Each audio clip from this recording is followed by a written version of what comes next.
मित्रांनो, सद्गुरू मैत्रीबद्दल बोलतात. मैत्री म्हणजे अपेक्षांचा भार नाही, ती स्वीकाराची हलकी भावना आहे. मैत्री म्हणजे मालकी हक्क नाही, ती मोकळीक आहे.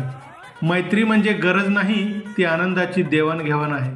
मैत्री म्हणजे बंधन नाही, ती एक उत्सव आहे. मैत्री हा शब्द जरी छोटा असला तरी त्यामागची भावना खूप मोठी आहे.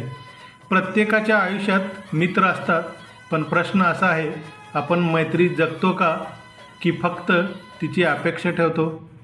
सद्गुरू सांगतात की बहुतांश मानवी नाती ही व्यवहारावर आधारित असतात. आपण नकळत प्रत्येक नात्यात काहीतरी मिळवण्याचा प्रयत्न करत असतो. आधार, प्रेम, लक्ष, मान्यता, यात काही चुकीचं नाही. पण जेव्हा मैत्री ही मला काय मिळेल या विचारावर उभी राहते, तेव्हा ती शुद्ध राहत नाही. मैत्री ही व्यवहार नसते, ती समावेशकता असते. समोरच्या व्यक्तीला आपल्या आयुष्याचा एक भाग म्हणून स्वीकारणं, त्याच्या गुणासकट आणि दोषासहित, हीच खरी मैत्री. तुम्ही जर एखाद्याला सतत बदलण्याचा प्रयत्न करत असाल तर ती मैत्री नाही, ती नियंत्रणाची इच्छा आहे. मग सद्गुरू म्हणतात, मैत्री म्हणजे स्वातंत्र्याची जागा, जिथे दोन व्यक्ती एकमेकांच्या उपस्थितीत आरामात असतात. तिथे दिखावा नसतो, ताण नसतो, भीती नसते. तुम्ही जसे आहात तसे स्वीकारले जाता, हीच खरी मैत्री. सद्गुरू आणखी एक मोठा विचार मांडतात. मैत्री काही निवडक लोकांपुरती मर्यादित ठेवू नका. तुमचा स्वभावच मैत्रीपूर्ण ठेवा. जीवनाशी मैत्री करा. प्रत्येक व्यक्तीकडे खुल्या मनाने पहा.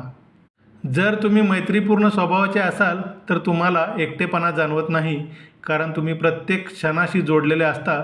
मग तुमचं सुख एखाद्या व्यक्तीवर अवलंबून राहत नाही. तुमचा मित्र तुमच्यासारखाच असायला हवा असं काहीच नाही. मतभेद असतील, विचार वेगळे असतील, पण स्वीकार असेल तर मैत्रीचं नातंही टिकून राहतं.